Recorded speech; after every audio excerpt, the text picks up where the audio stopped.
Torang baca bersama-sama dengan bersuara Matius 28 ayat 16 sampai 20. Kalau sudah torang baca bersama-sama dengan bersuara. Kalau di slide juga dapat tuh ayat, boleh. Matius 28 ayat 16 sampai 20. Perintah untuk memberitakan Injil. Torang mulai. Dan ke sebelah musim itu berangkat ke Galilea, ke bukit yang telah ditunjukkan Yesus kepada mereka. Ketika melihat dia, mereka menyembahnya, tetapi beberapa orang ragu-ragu. Yesus mendekati mereka dan berkata, "Kepadaku telah diberikan segala kuasa di sorga dan di bumi.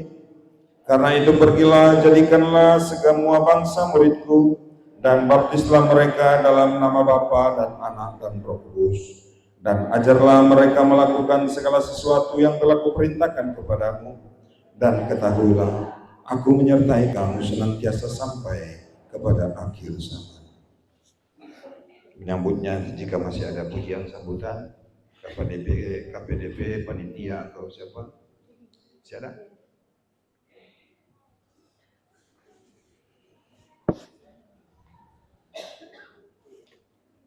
Masih bulan baru ini, dan juga orang bersyukur orang memasuki bulan pekabaran Injil di Tanah Minahasa, bulan Juni, tepatnya tanggal 12 Juni. Oleh karena itu sebenarnya momentum ini adalah momentum yang penuh kegembiraan, yang penuh sukacita. Cuma pendeta lihat dari muka sini, orang bersukacita, mah dapat lihat ya rupa ada tuh muka-muka asam, muka-muka brot. Padahal ini bersukacita. Orang yang bersukacita tergambar dari ekspresi yang mau tertawa, minimal smile, senyum. Oleh karena itu, mari torang backing dulu torang senyuman termanis yang torang miliki. Backing gagah-gagah tuh senyuman, tengok kiri, tengok kanan, muka belakang, samping kiri, samping kanan, pegang tangan dan mengucapkan Shalom, Tuhan Yesus mengasihi, selamat HUT PI dan pendidikan Kristen. Semua, itu di gereja, di dalam deh. Dapat lihat sekali dari situ. Nah. Bikin gagah-gagah. Nah, ada tuh sobat Shalom, cuma pas selamat, cuma ambil jauh. Tangannya tidak sampai, hati sampai ya. Senyum. Nah, dengan senyum begini ternyata kok orang di Makawida di sini pasung-pasung. Orang biar ada modal face. DP bapak kele pun ada modal. Kalau itu DP, kalau dia perempuan DP lapis-lapis itu DP makeup tuh mahal-mahal. Apa tuh top-top sekarang? Skincare. Glowing. Tetapnya nak muda polia glowing. Kalau orang lihat, siapa tetap dia biar bapaknya so mantap, mahal-mahal, tetap dapat lihat sube. Tetap dapat lihat bisa. Nah, ada tuh begitu.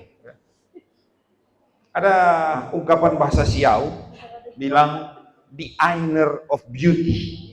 Nah, kecantikan itu mulai dari dalam. Ya. Bukan cuma for perempuan, laki-laki juga ya. Seseorang kelihatan baik, bercahaya, ya. Seseorang kelihatan positif kalau memang dari dalam itu baik.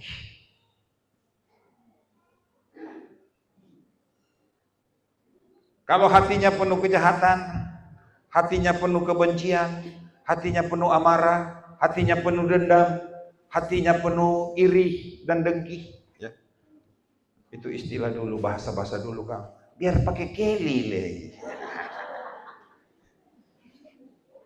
Nah, tidak mempan, tetap mudah pelia bisa. Baku tabu balik kan tuh dengan tuh, ya karena ibu tadi, contoh ibu, tuh ibu satu, cuma sederhana. Ya. DP bapak sederhana, face pun standar biasa-biasa. Ya, kalau hidung pun mancung ke dalam. Sama aja dengan pendeta begini. Ya. Biasa. Itu DP lapis-lapis pun, DP apa? Makeup itu pun tuh murse.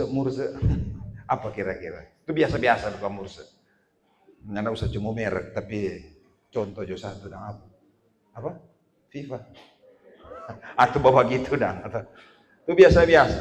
Jangankan FIFA, sedangkan Herosin dia bagi. Purol, asal komang jangan bagi dengan apa? Badak Doris. Tak kupas. Artinya cuma biasa-biasa. Mar, kalau orang lihat bahasa anak muda sekarang, bahasa gaul dari bahasa Inggris bilang, dia dok apa? Good looking. Dia dok good looking. Nah, sadap mulia, gagak mulia. Ya. Padahal sederhana. DP penampilan, DP pakai. Itu karena apa? Itu tadi, the inner of beauty. Bahwa ternyata seseorang kelihatan baik, orang gagah, seorang cantik, kalau indah. Karena apa? Dari penampilannya, apa yang dia tampilkan, performansnya, itu ternyata lahir daripada hatinya yang memang baik. Rendah hati, suka menolong, tidak sombong, ya, peduli.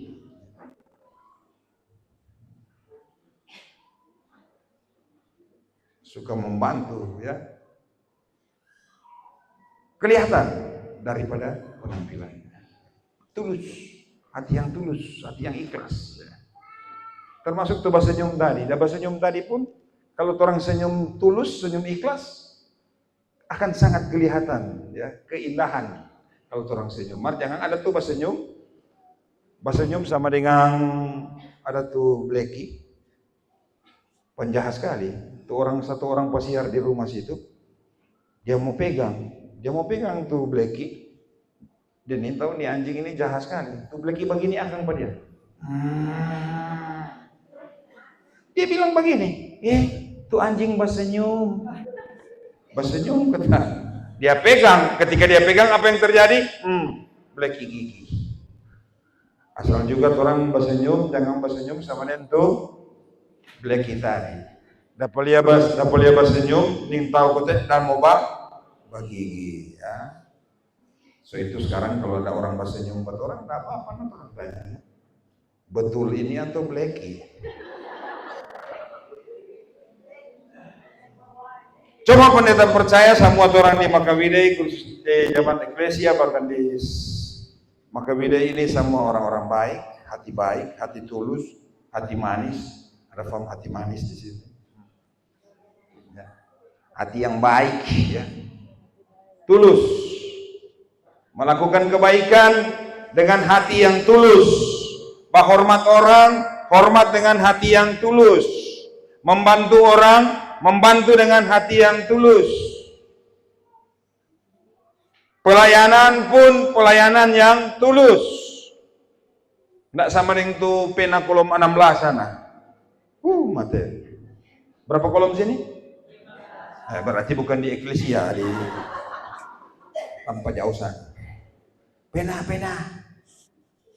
Nggak ada ketuk kunjungi tuh keluarga sana, DP bapak atau ibu, DP ibu selama ada sakit, nggak ada pelayanan. Tuh di mana? Tuh di sana, tuh di ujung sana. Ya sudah Jo. Dia apa? Nggak ada pilih pak kita le tempo dia. Tak bawa sampai di pelayanan tuh. Ini boleh begitu pena, ya akhirnya dia pergi juga, tapi pergi dengan keterpaksaan. Pelayanan dia tetap pelayanan. Tuhan berkati, Tuhan sembuhkan dalam nama Yesus. Makasih pena sekunjungi. Yo, bye-bye Jo. Orang semua permisi. Sehat, kuat. GWS. Gagah sekali itu pelayanan, luar biasa. Permisi pulang. Nggak lama. Baru Jo keluar di pintu. So keluar tuh pena berapa tadi? Yang salah. Pena 16 P asli. Keluar DP mulu bengko. Siapa pena? Pastiu. Siapa? Iyo. Tak suka dia, tak suka dia mampus. Tadi baru udah berdoa Kang supaya dia baik. Sekarang ternyata kotek di dalam hati bertolak belakang dengan itu doa. Itu berarti apa? Itu pelayanan yang dilakukan di Penak kolom 16 ini, pelayanan yang palsu. Pelayanan yang hanya agar dilihat oleh mata manusia. Dia lupa pelayanan yang sesungguhnya adalah pelayanan yang mempersembahkan hati bagi Tuhan. DP pelayanan cuma pelayanan sebatas kulit. DP pelayanan cuma sebatas mulut, bibir. Lip service, manis di bibir, di hati tentu bertolak belakang dengan ucapan dan kata-katanya. Dia lupa bahwa pelayanan di hadapan Tuhan, bahwa sesungguhnya Tuhan melihat hati kita. Apakah kita sungguh-sungguh melayani Dia, ataukah sekedar pelayanan kita hanya untuk dipandang mata oleh mata manusia?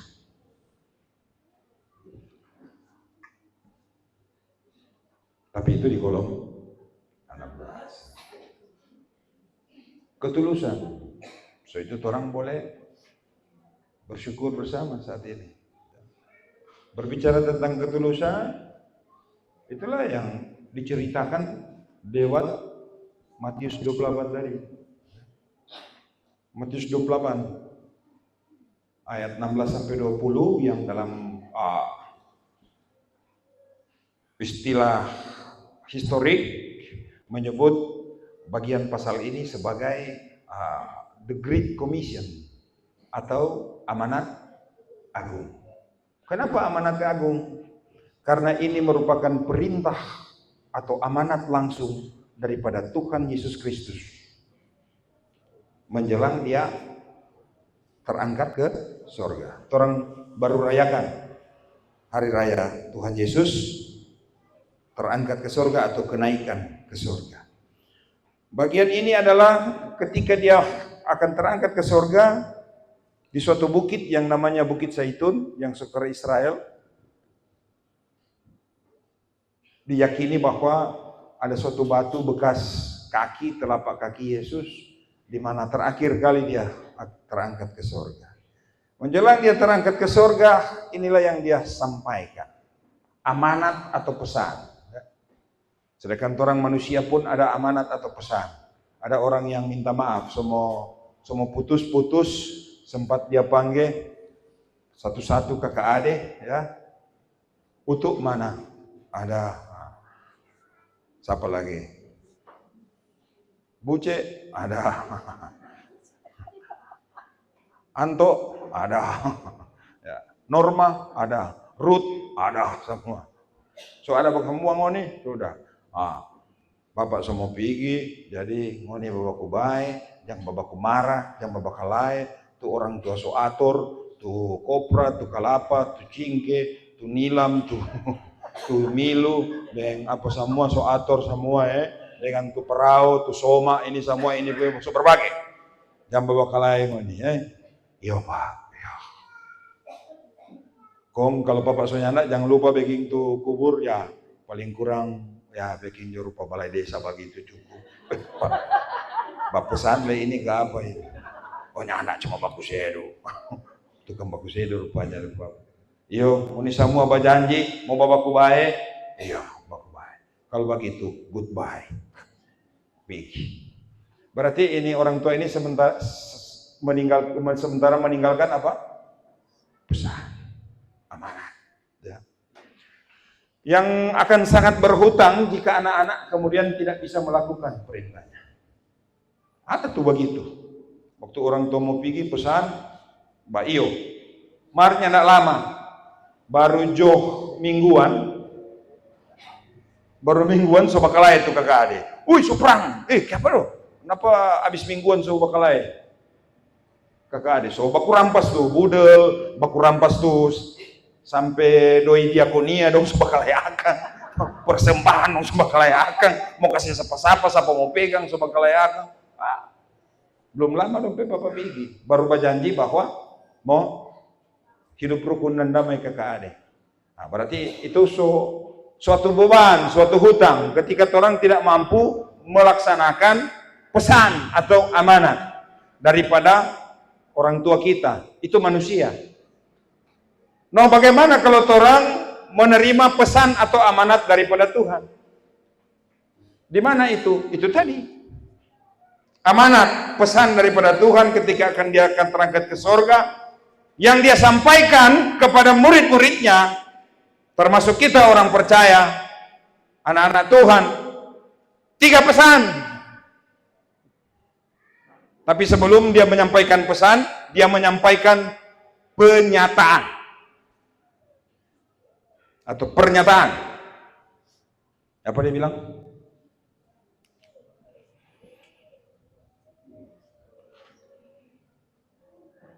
Langsung jadi ayat 18. Yesus mendekati mereka dan berkata, "Kepadaku telah diberikan segala kuasa di sorga dan di bumi." Ini statement, pernyataan. Bahwa kepadanya setelah kematian dan kebangkitannya, bahwa segala kuasa baik di sorga maupun di bumi sudah ada di dalam genggaman tangannya. Ini pernyataan.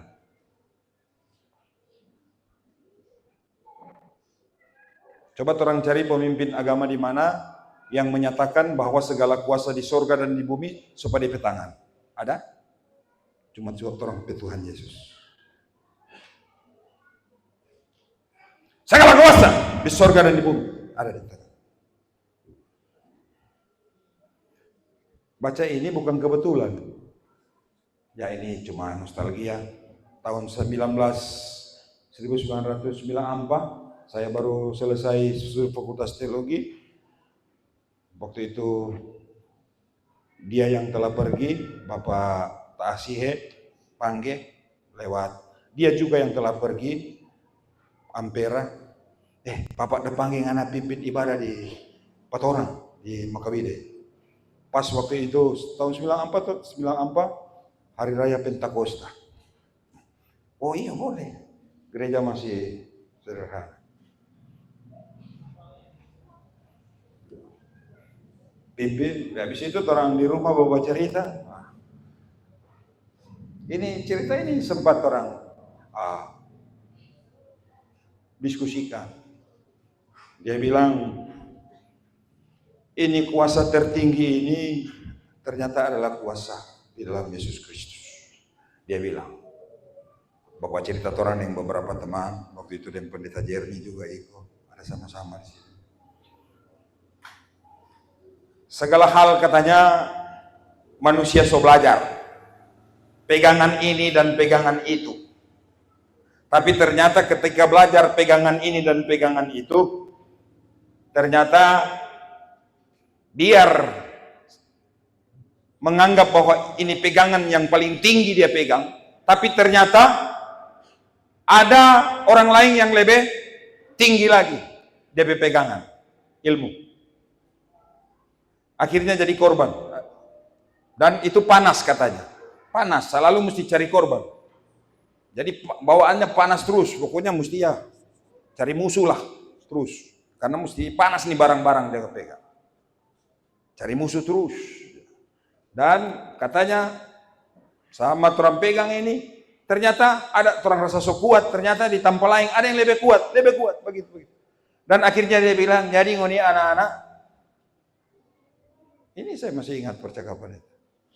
Cuma mau bilang, sempat dia berpikir, kalau mau cari nih kekuatan ini, ternyata ada yang lebih kuat, dan ternyata belajar di sini, ternyata ada yang lebih kuat, mau pegang ini, ternyata ada yang lebih kuat. Akhirnya dia bertanya, dan kemudian menemukan jawaban dari pembacaan ini. Ini bukan kebetulan, pas dah baca itu. Bahwa Yesus menyatakan, kepadaku telah diberikan kuasa baik di sorga maupun di bumi. Dia bilang, siapa mau cari itu kuasa nomor 2? Siapa mau cari itu kuasa di bawah? Siapa yang nak pegang itu kuasa tertinggi, kuasa sorga dan kuasa di bumi. Kuasa itu adalah kuasa di dalam Yesus Kristus. Makasih Om. Pengen cerita. Karena saya juga waktu itu kan satu asrama, satu tempat kos dengan mendiang Ampera waktu itu, waktu kuliah sama-sama. Berteman dengan Gembala KGPN, Pendeta Narti Bastian. Orang sama-sama berjuang satu angkatan. Dia mau ingatkan, betul. Siapa orang mau cari itu kuasa-kuasa di bawah, nomor 3 atau nomor 2 sekalipun. Siapa orangnya mau pegang itu kuasa tertinggi.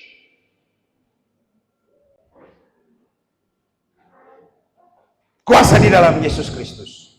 Di dunia ini, bahkan zaman modern saat ini, godaan-godaan ini pun muncul menggoda iman kita. Mau pi belajar di sana, mau belajar di situ, mau pegang ini, mau pegang itu. Hati-hati tersesat. Minta ampun dan bertobat pada Tuhan. Tidak ada kuasa lain di dalam dunia ini. Yang tertinggi adalah kuasa, hanya dalam kuasa Yesus Kristus. Yesus bilang, kepadaku telah diberikan kuasa, baik di sorga maupun di bumi. Siapa orang mau pegang itu kuasa lain? Peganglah kuasa kebangkitan, kuasa kemenangan di dalam Yesus Kristus. Amin. Pegang itu, jangan balai. Kasih tinggal tuh lain-lain. Setelah dia menyampaikan statement itu, pernyataan bahwa segala kuasa sudah ada di dalam tangannya, baru dia menyampaikan pesan, amanat atau perintah. Bahasa Inggris bilang the Great Commission, perintah agung. So itu orang bilang ini amanat agung. Perintahnya adalah pertama, ayat 19, karena itu pergilah.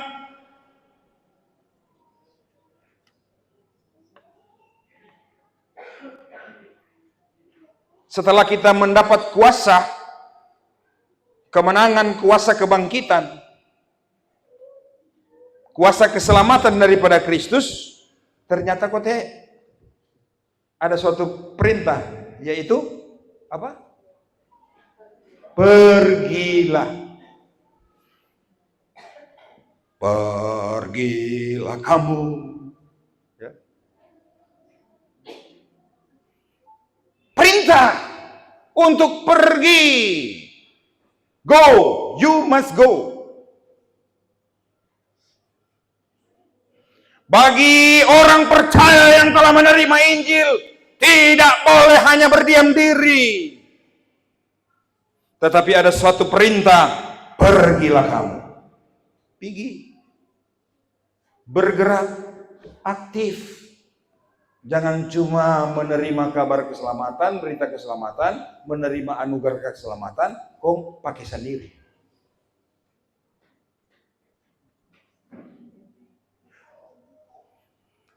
Tetapi ada suatu perintah untuk pergi.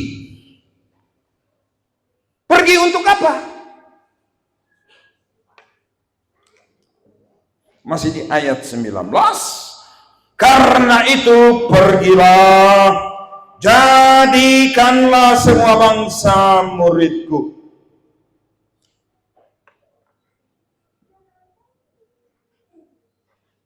Perintah pertama. Kedua, baca. Baptislah mereka dalam nama Bapa dan Anak dan Roh Kudus. Dan amanat ketiga, ajarlah mereka melakukan segala sesuatu yang telah kuperintahkan kepadamu. Pergilah untuk menjadikan segala bangsa muridku. Baptislah mereka dalam nama Bapa, Anak dan Roh Kudus. Dan ajarkanlah mereka melakukan segala sesuatu yang telah kuperintahkan kepadamu.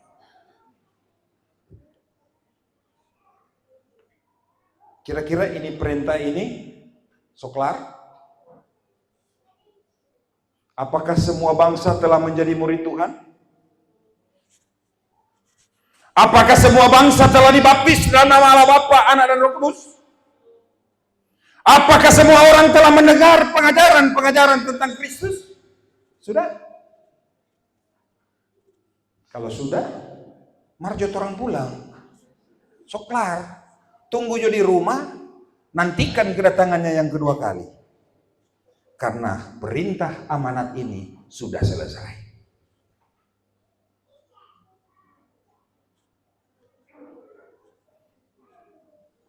Yang oleh karenanya ini disebut amanat, perintah agung daripada Yesus.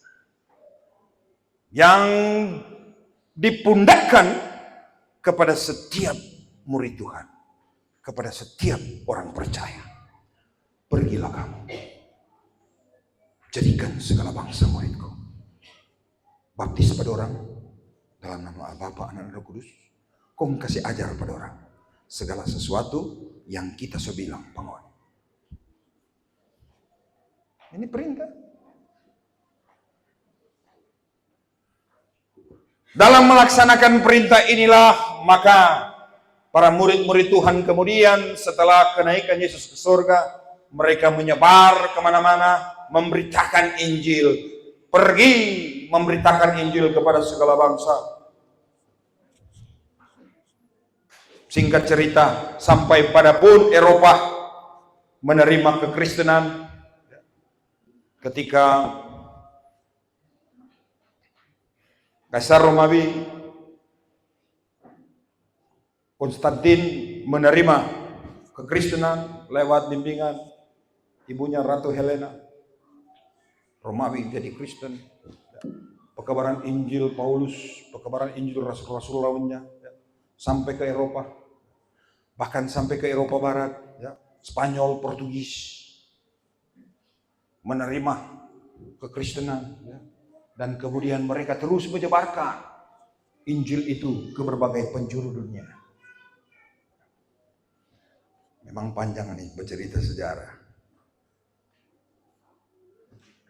Dan bahkan sampai abad ke-16 sesungguhnya misi Portugis dan selanjutnya dilanjutkan oleh Spanyol, seorang pater dari Fransiskan kalau tidak salah, yang bernama Pater Diego de Magalhães,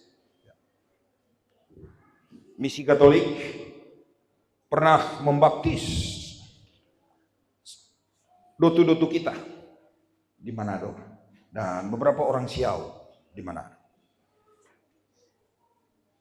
Tapi kemudian setelah peta politik berubah, Portugis dan Spanyol terjadi perebutan kekuasaan di dalamnya, akhirnya pun misi Katolik berakhir. Sekian ratus tahun kemudian, orang pedotu-dotu yang pernah mendengar berita Injil, karena tidak ada pemeliharaan, lama-kelamaan pudar, hilang. Ya.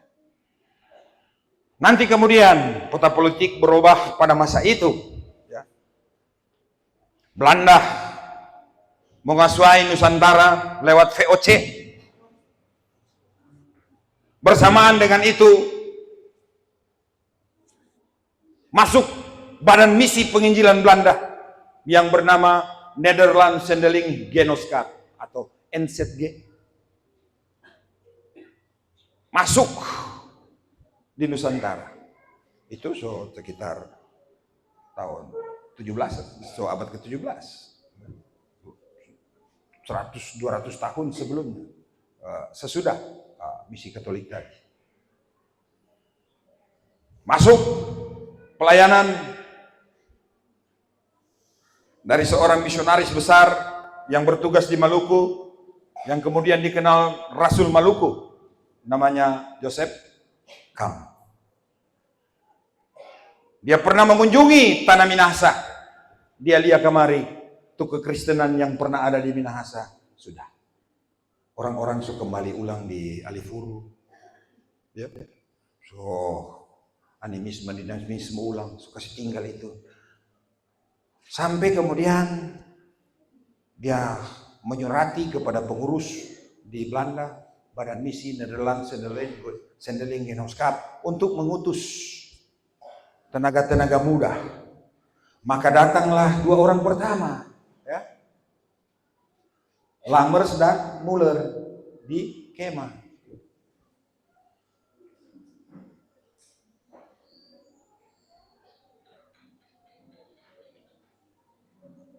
Tapi kemudian yang tidak lama, informasi bahwa karena malaria meninggal mereka berdua. Maka diminta lagi supaya dikirim tenaga penginjil. Dikirimlah dua orang berkebangsaan Jerman, yang dorang dua penama Johann Gottlieb Squarz dan Johann Sebastian Riedel, yang kemudian orang kenal Riedel dan Squarz. Jadi ternyata orang dua orang Jerman, tetapi diutus oleh Badan Misi Belanda. So itu kalau Piala Dunia atau Piala Eropa, wong Belanda dan Eropa baku mangada, pendeta lain kali juga bingung mau pro siapa, Belanda atau Jerman. Karena Jerman, Riedel dan Squarz orang Jerman, tetapi Badan Misi Belanda yang mengutus mereka datang kemari. Nah, siapa-siapa Jerman di sini? Belanda dah, mau rata-rata Argentina depannya.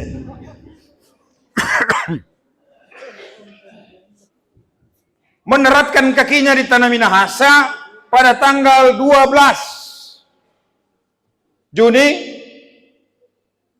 tahun 1831. Berarti berapa tahun lalu itu? Berapa? 1831 dorang mendarat di sini. Berarti berapa tahun lalu? Berapa? 100? 100 saya bilang? Kenapa ada tulis di sini 194? Jadi memang ditarik 194, ditarik lewat peristiwa mendaratnya Riedel dan Squarz di tanah Minahasa. Walaupun sebelum-sebelumnya sebenarnya seperti dia bilang tadi, ya, Yosef bahkan sebelumnya misi Katolik selalu beberapa abad dari abad 15. Kemudian Yosef kan pernah datang, kemudian siapa? Itu tadi di kemah, Lammers dan Muller, ya. So itu orang tadi dah nampak tilas dari sini kah? Pergi di mana tadi jemaat? Air Madidi kung ke kemah, ya. Di kemah ada makam Lammers di sana. Soalnya nak pulang, katanya mereka cuma sekitar 3 tahun melayani, malaria bage, mati, meninggal demi pemberitaan Injil. Nah, kenapa pertanyaan nanti Riedel dan Squarz? Karena kemudian lewat pelayanan Riedel dan Squarz, maka pemberitaan Injil di tanah Minahasa berlangsung secara intensif. Bahkan Riedel dan Squarz mendirikan sekolah-sekolah. So itu orang perayaan sekarang. Selain pengabaran Injil, berseiring dengan itu orang merayakan pendidikan Kristen. Karena metode penginjilan dari Riedel dan Squarz adalah juga membangun pendidikan pada orang tua dulu. So itu orang rayakan pendidikan dan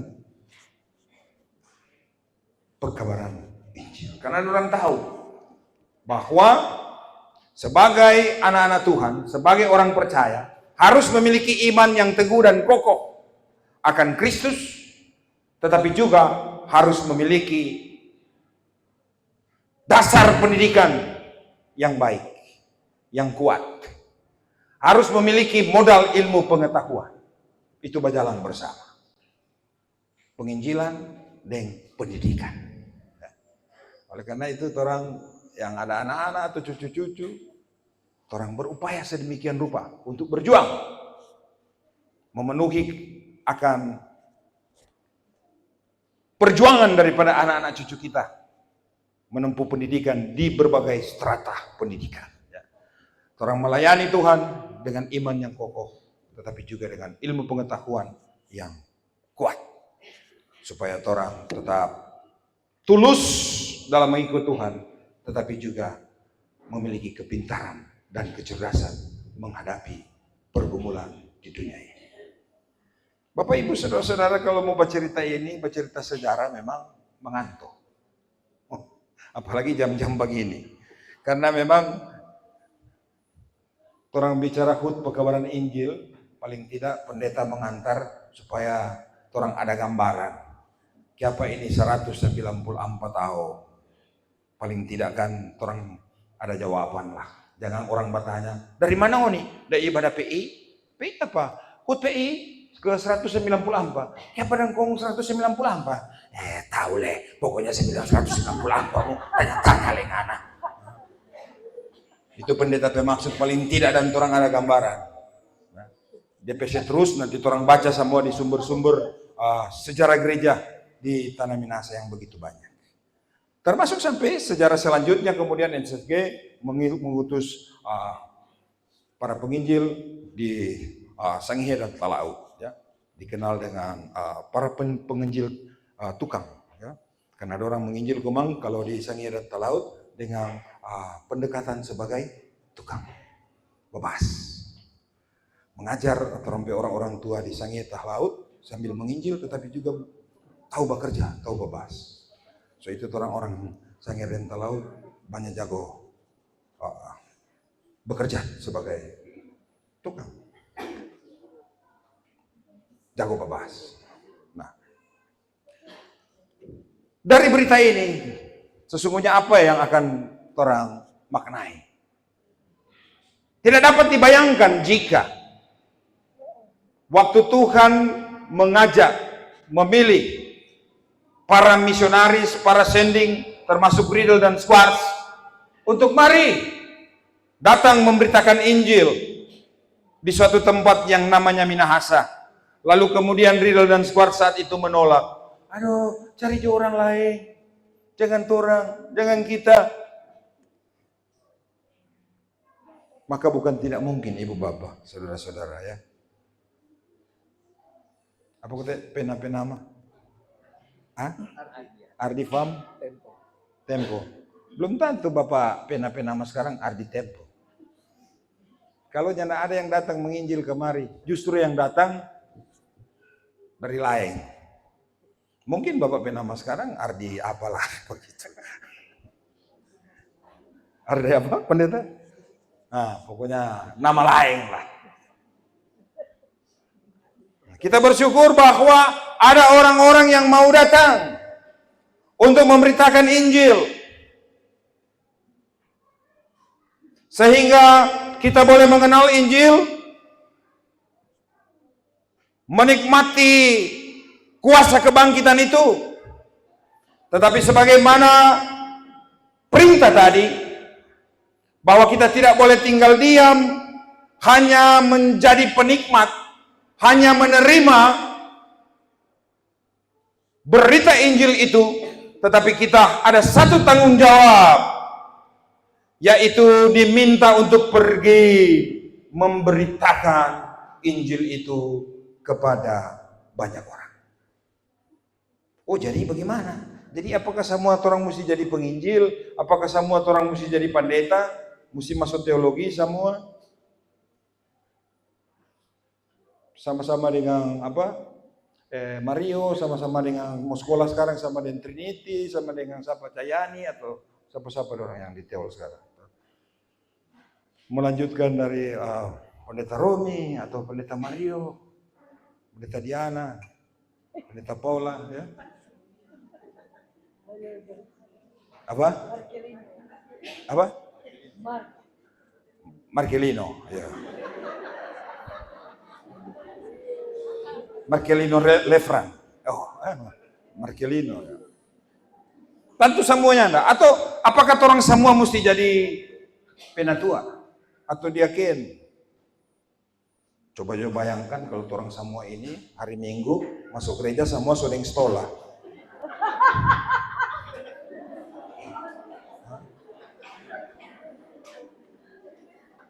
Semua duduk di atas. Kong sepatu di bawah. Nah. Tentunya ada semua. Oleh karena itu, bagaimana orang mau melanjutkan berita kesukaan ini, kabar sukacita ini, Injil ini? Injil itu sendiri dari bahasa Yunani. Kata aslinya adalah apa? Evangelion. Cahyani kan? Evangelion, yang artinya kabar baik. Yang jadi di Indonesia kan jadi Injil. Itu dari akar kata Evangelion, yaitu kabar baik. Jadi sebagai pemberita Injil itu adalah pemberita kabar baik. Kabar baik tentang apa? Kabar baik tentang keselamatan dalam Kristus Yesus. Kabar baik itu, Injil itu harus diberitakan. Yang kemudian orang kenal dengan evangelisasi. Jadi evangelisasi itu dari kata Injil, kata kerja daripada penginjilan. Berarti evangelisasi sebenarnya adalah pengertiannya kita sementara melakukan pemberitaan kabar baik. Evangelis berarti pembawa berita kabar baik, walaupun jadi gelar evangelis. Padahal tugas sebagai evangelis adalah tugas siapa?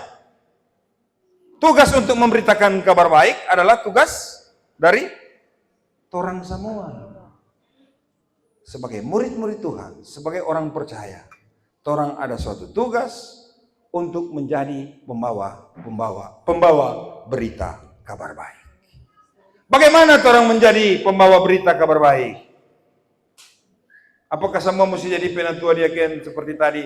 Tentu tidak. Mulailah daripada kehidupan kita dalam rumah tangga, dalam keluarga.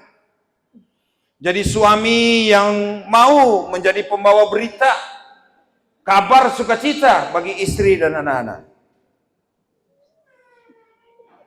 Dapatkah dikatakan ada tuh suami kalau jam-jam begini DP istri dengan anak-anak sekurang takut aku. Aduh mak, semua pulang bapak. Iyo dek, mama lesot aku, semua pulang tuh singa itu.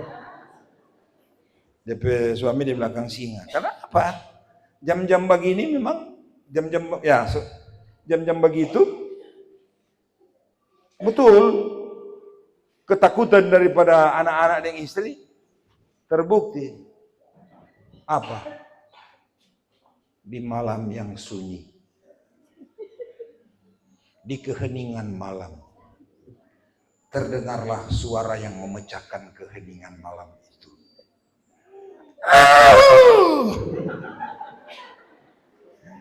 Itulah mak, bapak bersuara itu. Lebih hari lebih dekat. Aku habis lebih hari lebih dekat. Siapa mau? Waduh, betul. Sampai di rumah langsung, brak, pintu dah kelam, totarapai pun patah. Sampai langsung, brak, tarika, baperintah makan. Minta makan, atur makan. Terlambat atur, apa yang terjadi? Piring terbang, balanga lobang-lobang, kaca hancur, televisi lubang, belum lunas kredit itu televisi. So lubang, besok menyasal.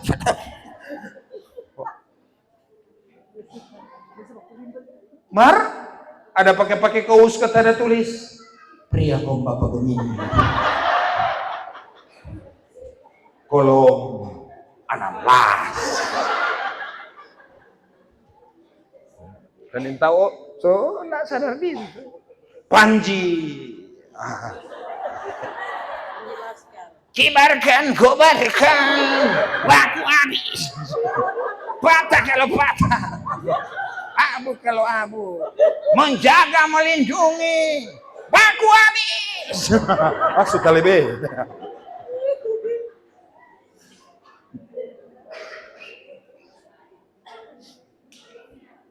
Kalau begitu, Apakah dapat dikatakan seorang ayah yang injili, yang memberitakan kabar baik di tengah keluarga? Ya. Baru-baru ini kalau siapa hobi medsos, itu di mana itu? Di Jakarta ke mana? DP suami, DP istri meninggal, kong DP laki bawa di dalam karung. Ada yang itu di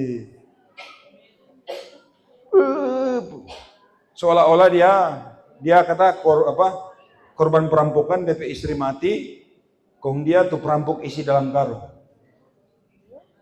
Setelah di acara duka, dia tuh paling menangis dapat. Dia ikas sendiri. Nah, tunggu. Dan ternyata polisinya nak bodok, polisinya mana boleh ada perampokan kong mana pe istri itu mengada, kong dia tuh mati, kong mana dong isi di karung. Sogedang. Paling kalau mau jadi begitu memang kan dia tetap balik toh. Laki-laki mengada tak mati, perempuan tuh isi dalam karung. Ini perempuan tuh mengada mati, kong dia laki isi dalam karung. Ini cerita orang pikirnya lucu, tapi ini suatu musibah ya, yang memiriskan. Dan ternyata punya selidik, ternyata dia adalah korban daripada DP laki yang bunuh sendiri. Karena apa? Semua suka kotek kawin ulang, so ada hugel. Ya sudah. KDRT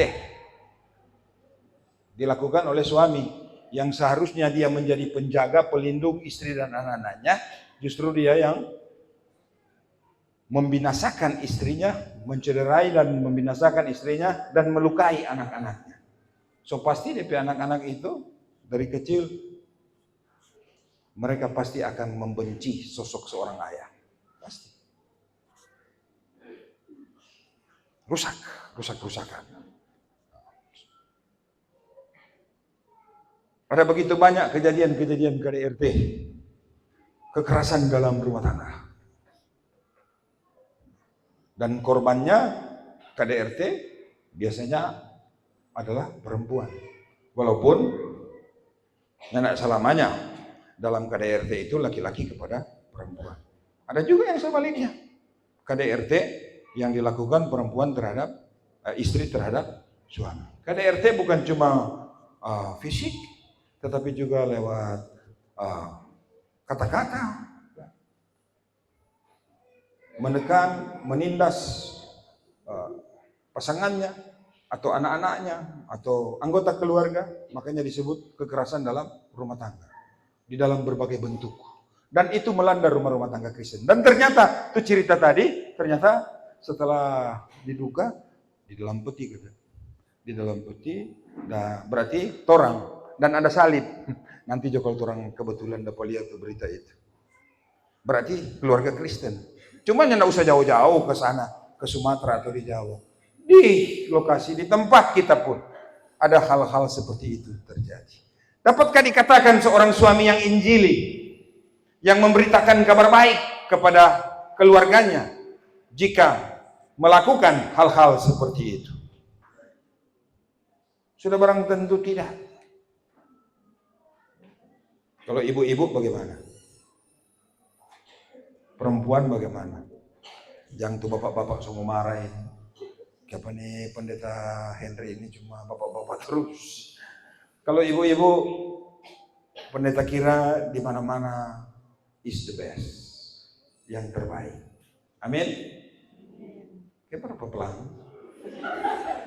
Ibu-ibu di mana-mana adalah yang terbaik. Amin. Nah, betul. Memang terbaik. Contohnya di kehadiran dalam berbakti beribadah. Siapa lebih banyak? Bapak-bapak atau ibu-ibu? Ibu-ibu. Di gereja, masuk gereja, bapak-bapak atau ibu-ibu? Di kolom, bapak-bapak atau ibu-ibu? Di komibu.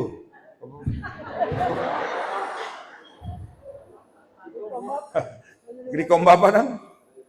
Di kom bapak lah ibu-ibu Oh, arisan. Pendeta bilang arisan. Jangan sampai kong pendeta mau pimpin malam.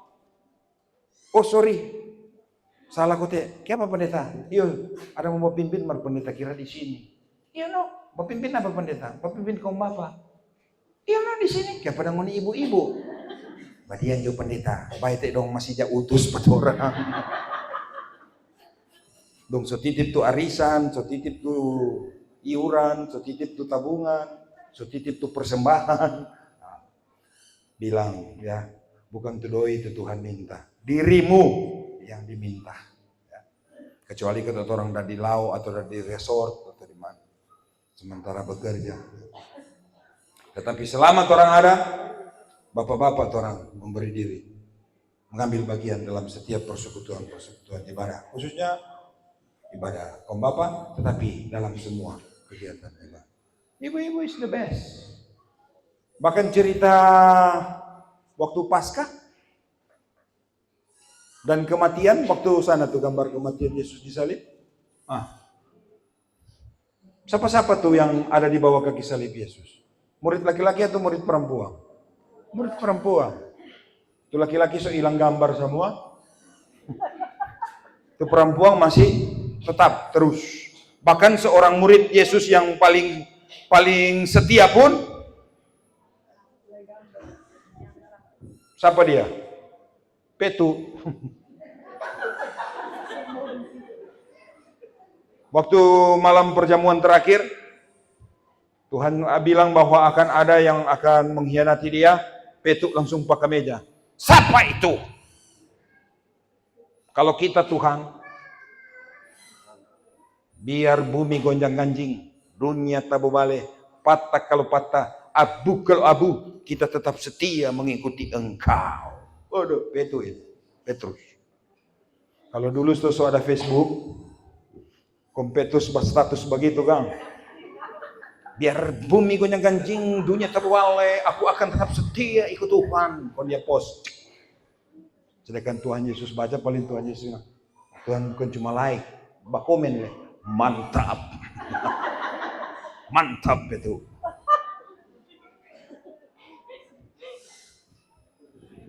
Tapi ada kelanjutan, Tuhan bilang, bagus, mantap. Tapi aku berkata, malam hari ini juga, sebelum ayam berkokok, engkau telah menyangkal aku.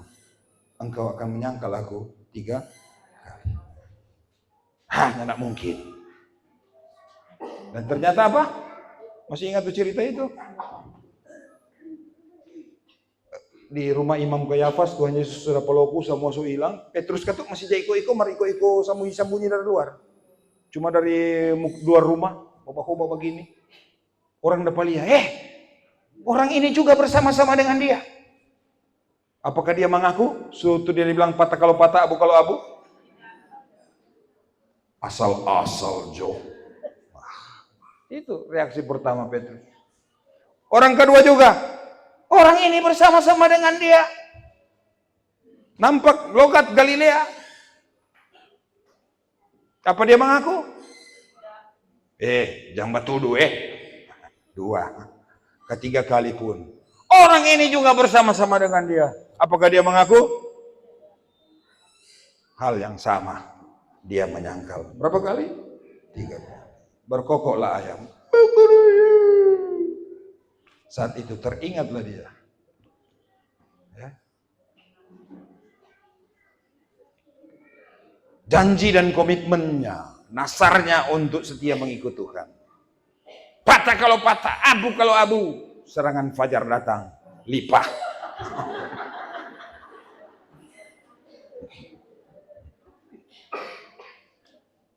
Patah kalau patah, abu kalau abu, kukuruyuk, ayam berkokok. Engkau telah menyangkal aku 3 kali. So itu ketuk, dulu ada mintau di Bitung sini ada gereja yang pakai ayam, ada ayam di atas. Di mana? Sana ada sekarang. Di Manado ada di Teling kan? Di Teling. So itu bilang gereja ayam. Atau di gereja-gereja lain juga masih ada 112. Apa DP arti itu? Jangan orang tanya pada orang, kenapa tuh gereja di sana ada ayam di atas? Ya mungkin seorang pemanyabung kah atau kurang mulia tuh ayam itu salepa ke koro kah apa?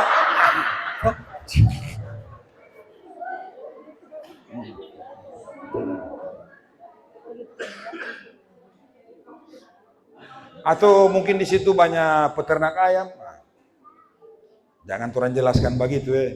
Ya itu didasar daripada suatu simbol peristiwa tentang penyangkalan Petrus.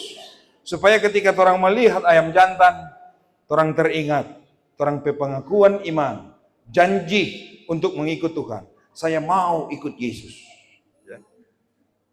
Ketika mendengar kokok atau melihat ayam jantan, orang teringat, hati-hati, jangan sama dengan pengakuan seperti Petrus. Mengaku. Akhirnya mengkhianati Tuhan. Tidak setia, itu ceritanya. Walaupun Petrus, orang pikir cuma Yudas yang melakukan kesalahan. Padahal semua murid-murid Yesus, termasuk Petrus, yang meninggalkan Yesus. Tetapi ada DP perbedaan. Yudas melakukan dosa. Sama halnya juga dengan Petrus. Tetapi DP perbedaan adalah Yudas ketika dia menyesal, dia juga menyesal. Aduh, so salah kita masih pulang nih 30 ke Pimpera. Itu menyesal. Tetapi ke dalam tindakan penyesalannya itu, dia mengambil langkah yang ceroboh. Dia ambil tali, so malo, so sakit hati, babodok diri, bagantong diri. Dia menyesal, tapi kemudian babodok diri. Berbeda dengan Petrus. Dia menyesal, tetapi kemudian ketika dia bertemu dengan Yesus di Danau Galilea, Yesus mengajak dan memanggil dia untuk melakukan tugas pelayanan. Maka Petrus pun tersadar, menyesal, dan bertobat di hadapan kaki Yesus. Jadi kalau cuma menyesal, belum cukup, belum genap. Harus dilanjutkan dengan pertobatan. Bertobat. Sama dengan Petrus. Akhirnya, Petrus yang pernah juga melakukan kelalaian, kesalahan. Tetapi oleh karena penyesalan dan pertobatannya, dia diampuni dan dia dipakai Tuhan dengan luar biasa. Lewat penginjilan Petrus, ada banyak jiwa-jiwa diselamatkan. Laki-laki tadi, ya, murid-murid laki-laki. Memang lebih banyak murid perempuan. Bahkan sampai di cerita Paskah, cerita kebangkitan pun, siapa yang lebih dulu lihat itu makam Yesus? Laki-laki atau perempuan? Perempuan. Luar biasa. Maria Magdalena, pagi-pagi benar Maria Magdalena, Maria ibu Yakobus dan Salome hendak merempai tubuh Yesus. Tetapi ternyata mereka terkejut, kubur batu telah terguling karena DP kubur di sana, bukan sama dengan orang kubur di tanah, tetapi di batu, hampir sama di Toraja begitu. Tapi ada batu dan tutup. Batu telah terguling. Yesus sudah tidak ada di situ. Ada sesosok malaikat Tuhan menjumpai mereka. Jangan takut. Apakah kamu mencari Yesus orang Nazaret yang disalibkan itu? He is not here, for he is risen. Ia tidak ada di sini, ia sudah bangkit. Beritahukanlah cepat-cepat kepada Petrus dan murid-murid bahwa Yesus sudah bangkit. Maka dengan segera pergilah ketiga perempuan ini memberitakan, Yesus sudah bangkit, Yesus sudah bangkit. Sesaat itu pun berita kebangkitan segera diketahui dan tersebar luas.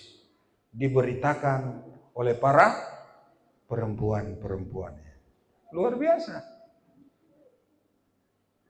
Berita Paskah pertama diberitakan oleh perempuan. Cuma pendeta pikir-pikir begini kan. Siapa Tuhan pilih perempuan Oh, jangan-jangan ini stop. Diinjilkan itu diberitakan, malaikat bilang bergegas. Ini berita ini mesti cepat. Oh, itu stop. Tuhan pakai perempuan supaya ini berita cepat sampai.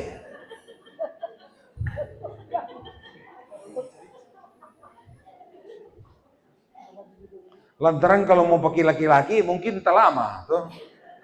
Coba jauh orang laki-laki Pap, karena pi bilang akang ini di turun di atas, pi bilang di bawah ini berita ion anta pi bilang, toh baru dia keluar, dia baku dapat di petawang, bos, satu batang dulu. Wah, pergi lagi di warung sebelah, tak singgah, tuh. Sampai di bawah mobil, apa itu mau bilang? Dia selalu lupa. Itu cuma cerita. Jadi jangan-jangan itu ya, Tuhan pilih perempuan supaya ini berita ini cepat. Jadi kira-kira ini positif atau negatif? Ada positif, ada negatif. Ya. Karena memang kemampuan berkata-kata itu memang kira-kira siapa lebih banyak? Laki-laki atau perempuan? Betul, ada penelitian yang pendeta pernah baca, jumlah kata yang diucapkan oleh laki-laki dan perempuan dalam satu hari. Kalau laki-laki dalam keadaan normal mengucapkan kata, katanya 40 kata. Pendeta belum tentu. Kira-kira kalau dapat laki-laki Carlotan bisa Mar katanya kata 40 kata lah. Kalau perempuan berapa? Ada yang tahu? Laki-laki 40 kata, perempuan katanya 200. Ya. Laki-laki 40 kata, perempuan 2000. Beda tipis. 40 dan 2000. Pendeta, nak betul itu.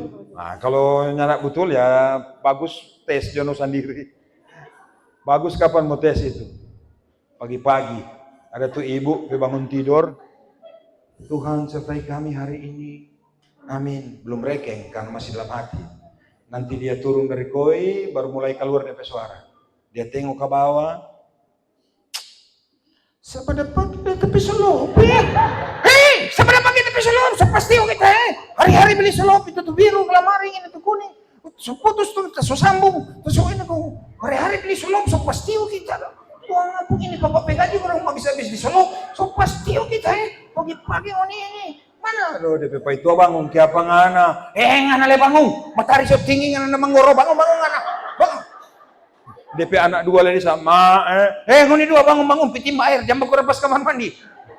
Mama mau sepanas ikan, mau cuci baju, mau cuci blanket, mau tunggu di mas kredit ini. Udah kasihan ngoni mau pi pasar, masih pagi-pagi ngoni so baking naik mama pe kapset. So berapa itu? Baru udah cari selop itu. Belum tahu dia cari apa? DP dompet.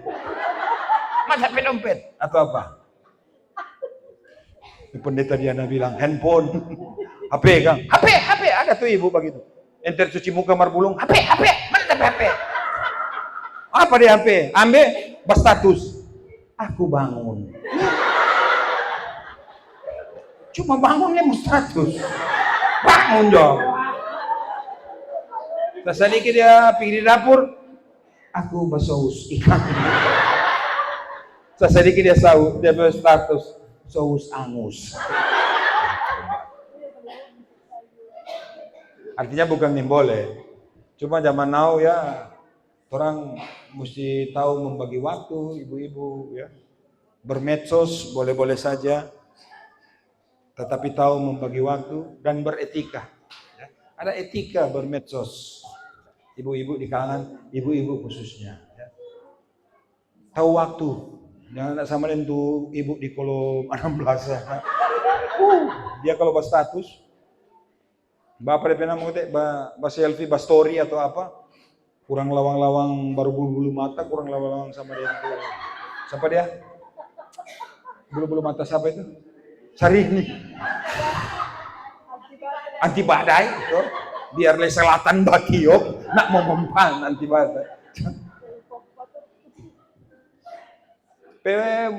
Pokoknya nang luar biasa, lawang-lawang artis.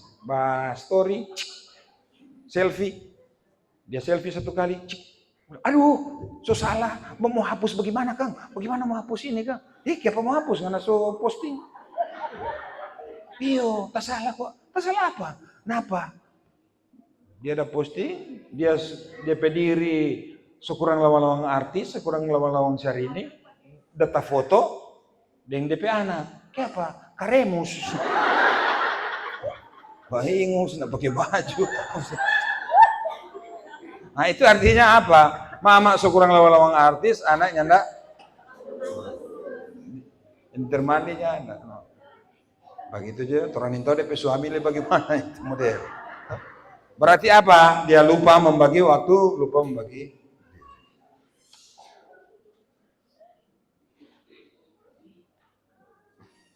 Jadi kalau kemampuan kata-kata itu adalah sesuatu yang positif, kepada bilang tadi, ya.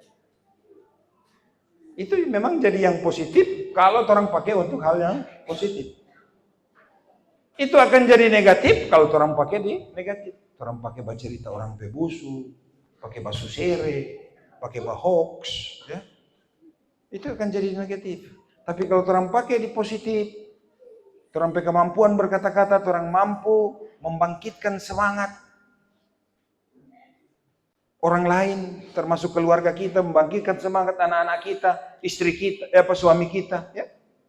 Ada tuh suami pulang dari Lao atau dari kerja atau dari kobong, so letih lesu, mungkin karena apa kotek kalau ya pokoknya nak pada apa, nak berhasil dari usaha atau ada pergumulan di tempat kerja, so lelah, murung, istri dola kemari, dola dengan kata-kata yang indah, Pap, ui, siapa Pap?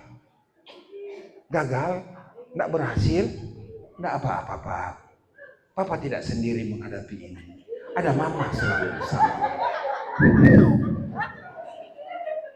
Langsung orang itu, nanya bapak-bapak, pasti langsung, oke, siap, lanjutkan. Memberi semangat, ya, gairah hidup. Marnya sampai kemari, langsung dapat dola. Mana kamar? Mana saya motor dulu? Sudah betul nggak ini? Mana? Coba buka pojok kiri, buka pojok kanan. Mana masuk simpan doi nggak? Mana? Buka tuh som. Kamu lihat, kos kaki semua. Biar nyanda le langsungnya. Peper. Nah itu semua salah pakai. Kemampuan berkata-kata kalau orang pakai untuk menyanyi, memuji Tuhan sama dengan worship leader, sama dengan para penyanyi semua memuji Tuhan, orang pakai untuk memperkatakan yang baik, memperkatakan firman, memberitakan Injil, meneguhkan iman yang lemah, menegur dan mengingatkan yang salah dengan kelemah lembutan. Maka itu akan jadi hal yang positif, hal yang baik. Itu akan menjadi suatu kelebihan, bukan kekurangan. Orang hidup ini sebenarnya Tuhan memberikan kelebihan. Penutup daripada perenungan kita malam hari ini, mau mengingatkan, apapun itu, kelebihan atau talenta yang Tuhan berikan kepada kita. Jika Tuhan memberikan kepada kita kekuatan, pakai, pergunakanlah itu, persembahkanlah itu untuk melayani Tuhan. Dari kekuatan kita, justru kita mau membantu, menolong mereka yang lemah. Menjadi alat Tuhan, menjadi berkat bagi sesama. Jika Tuhan memberikan kepada kita pangkat, kedudukan, jabatan, pakailah itu untuk jadi berkat bagi banyak orang. Jangan Tuhan kasih pangkat, kedudukan, jabatan, Tuhan kasih naik DP taraf, DP status sosial. Malah tabo bale, dulu rendah hati, dulu ringan tangan memberi, sekarang so ada jabatan, so tabai orang bilang, so jadi somse. Dulu mau tegur orang di mana-mana, shalom tabea, malam baik, selamat pagi, selamat malam. So ada kedudukan, so ada jabatan, so naik pangkat, so tu ekonomi keluarga so bagus, so jadi MP, so jadi makam puji. mau lewat oto kaca oto tinggi-tinggi mau tegur orang dan lain sebagainya. So berubah. Ada orang yang seperti itu, dia pikira hidup begitu terus. Suatu waktu kemudian gagal, jatuh ulang, mau babai-babai ulang ke orang sudah percaya. Ya, itu hari ngana. Udah jabatan, pesombong luar biasa, pemakam puji luar biasa. So nyanda, sekarang mau. Jangan lupa daratan. Jangan sombong, jangan angkuh dalam kehidupan. Oleh karena itu, kalau Tuhan berikan orang kelebihan, apapun itu, pakailah itu untuk melayani Tuhan. Tuhan berikan kepada kita kemampuan untuk bermain musik, pakailah itu untuk melayani Tuhan. Kemampuan untuk mengetahui elektronik maupun penggunaan IT, pakailah itu untuk melayani Tuhan. Tuhan berikan kemampuan kita untuk tahu melaksanakan tugas pertukangan, pakai itu untuk melayani Tuhan. Bekerja melayani Tuhan. Tuhan kasih orang kemampuan untuk tahu memasak, jago memasak, pakai itu untuk melayani Tuhan. Memberi diri, menopang tugas-tugas pelayanan gereja Tuhan. Saling menopang. Bapak Pendeta Romi bilang, pendeta, senang sekali kita di sini. Ternyata jemaat di sini begitu dewasa. Ya. Pertahankan dan terus tingkatkan. Oleh karena itu sangat senang lihat semua pendeta-pendeta di sini sehat-sehat semua, poco-poco semua. Seberapa tahun di sini Pendeta Romi? 8 bulan. Bayangkan, toh? 1 bulan memang poco-poco semua. Berarti jemaat di sini peduli, ya, peduli. Pendeta mendoakan melayani kita, orang pun tidak lupa menopang kehidupan para pendeta Marcelino, pendeta Diana, tuh, tidak sama di tempat lain sana. Ada tuh pendeta kurang kuli bungkus tulang. Siapa ngoni kekeringan begini, jemaat tidak saya makan pengoni. Aduh, ngurus pindah juga atau bagaimana. Aduh kasihan tuh. Nah kalau di sini nak sama itu di tempat lain sana. Pengucapan atau hari Natal, pendeta so tunggu-tunggu dari malam, buka tuh story lebar-lebar. Siapa tahu ada bulu atau panstof pasopu kamari atau toples. So tunggu-tunggu. Bapak tanya Pak Ibu, kapan ada buka-buka pintu lepas dari semalam? Badiang ada meminta, dapat tunggu ini. Tunggu, gofela sama lendong. Nggak ada tuh toples tasupu kemari, akhirnya tutup pintu joplak. Sudah. Terpaksa besok hari Natal di pastori bakuat dengan mari regal. Ada. Markomang setelah Januari, Februari, Maret, Maret, April begitu, sekitar bulan Maret, April begitu, ada komang tuh ibu ada pulau-pulau toples, 2 leh. Mau kemana kan ases? Ada mau pipa story, mau bawa bapak pendeta, tuh apa? Tuh ini, jangan trek semua rusak.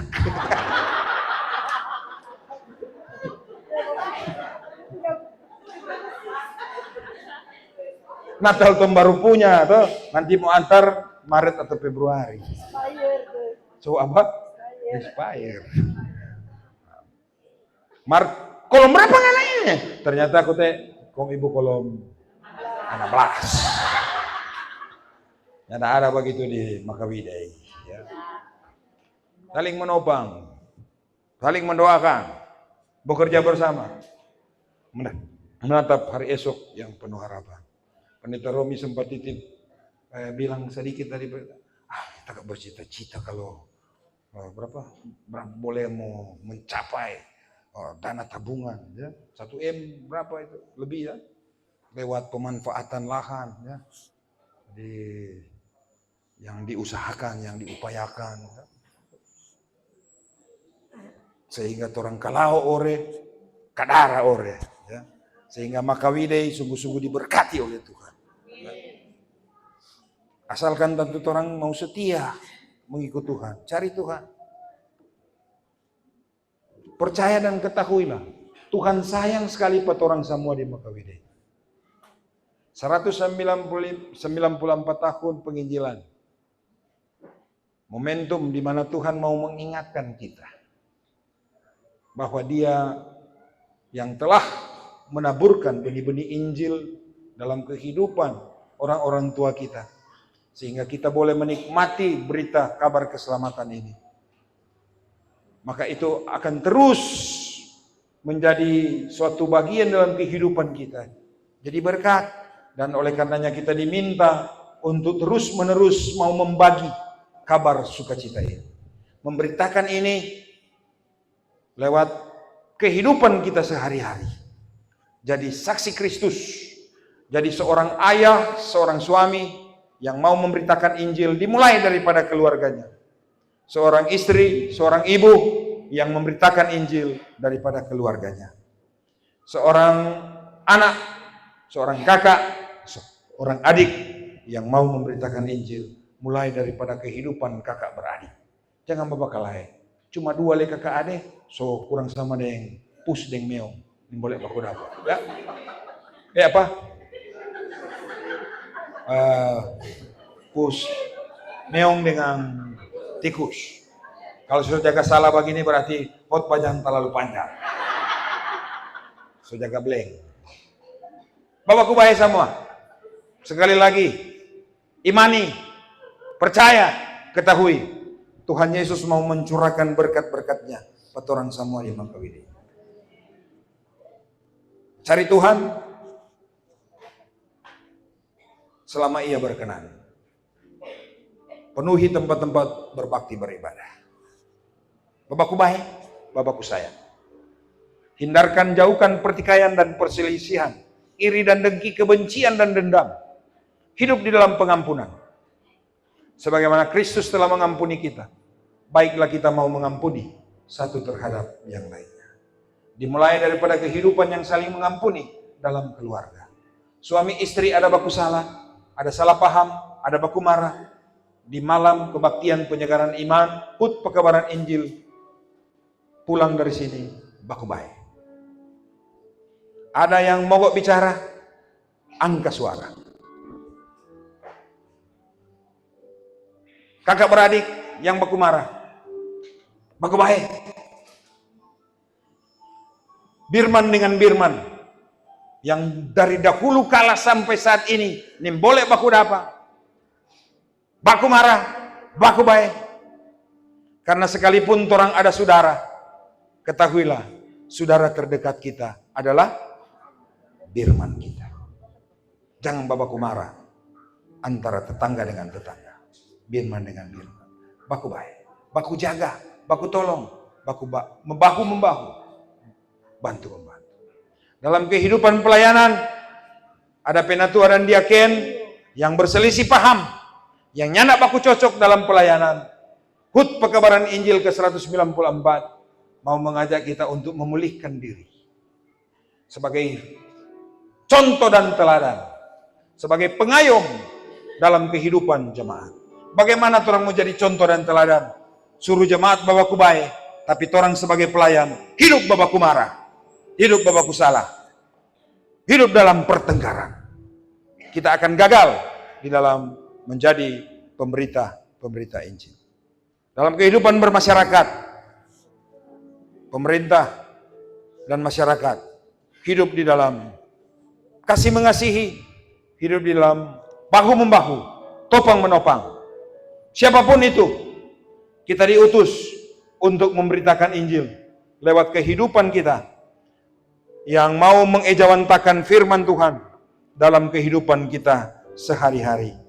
Tidak ringan tugas dalam memberitakan Injil sebagai saksi-saksi Kristus. Tetapi bagian terakhir dalam firman Tuhan yang orang baca mengingatkan kita. Tuhan Yesus berpesan dan menjamin kita. Ayat 20 bagian B.